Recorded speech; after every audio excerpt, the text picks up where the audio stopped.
قد كفاني علم ربي من سؤالي واختياري۔ اللہ کے محبوب علیہ السلام نے ایک بڑی خوبصورت بات ارشاد فرمائی، ذرا سنیے اور اس کا لطف لیجئے، اور حضور کے دیے گئے اس وعدے پہ دل کے قرار کا سامان کیجئے۔ اللہ کے محبوب علیہ السلام نے ارشاد فرمایا کہ من یکفل لی اللہ یسأل الناس شیئا، جو شخص مجھے اس بات کی ضمانت دے کہ وہ اللہ کے علاوہ کبھی بھی کسی سے کوئی سوال نہیں کرے گا، جب بھی کوئی مشکل ہوئی، جب بھی تکلیف ہوئی تو وہ سوال مالک کی دہلیز پہ کرے گا، وہ مصلی بچھائے گا اور رب سے کہے گا میرا مسئلہ یہ ہے۔ جو شخص مجھے یہ ضمانت دے کہ وہ اللہ کی دہلیز پہ اپنے سوال رکھے گا، اللہ کے علاوہ کسی سے نہیں کہے گا، اللہ کے محبوب فرماتے ہیں اتکفل لہ بالجنہ، میں اس کو جنت کی ضمانت دیتا ہوں۔ اور یہ روایت حضرت ثوبان رضی اللہ تعالی عنہ سے مروی ہے۔ حضرت ثوبان نے جب حضور سے یہ فرمان سنا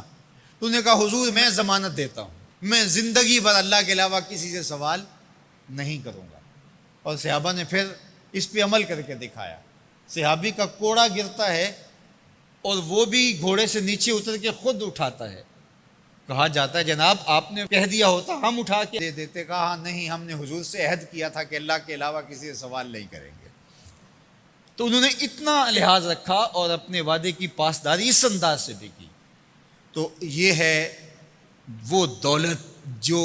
کسی بندے کو اللہ صالح اعمال کے نتیجے میں عطا کرتا ہے۔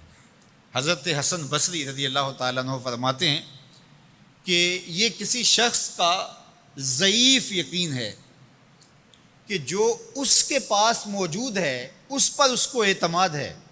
اور اس کا جو حصہ اللہ کے پاس موجود ہے اس پر اس کو اعتماد نہیں ہے۔ دیکھیے ایک شخص کے پاس کچھ پیسے موجود ہوں،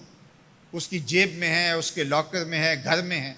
اور ایک وہ اس کا مال ہے جو بینک میں پڑا ہوا ہے،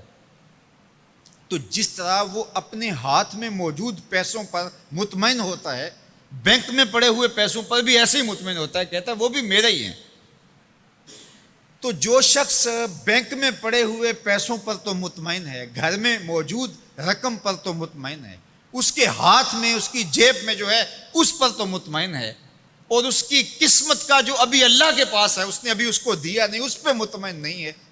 تو حضرت حسن بصری فرماتے ہیں اس سے بڑھ کر ذوف یقین اور کیا ہوگا کہ جو اس کے پاس ہے، جس کو چرایا جا سکتا ہے، جس کو چور کھینچ سکتا ہے، جو گر سکتا ہے، جو چھینا جا سکتا ہے، اس پہ تو یقین کر رہا ہے کہ یہ میرا ہے، اور جو اس کا حصہ اللہ کے ہاں ہے اس پہ یقین نہیں کر رہا، تو کہا کہ اس سے بڑھ کر پھر اور ذوف کیا ہو سکتا ہے۔ اس لیے اپنی زندگی میں قناعت کا نور رکھنے والے ہی مطمئن زندگی گزارتے ہیں۔ ابن جوزی نے کہا تھا کہ جس شخص کی زندگی میں قناعت آ گئی اس کی زندگی مطمئن ہو گئی، اور جس شخص کی زندگی میں طمع آ گیا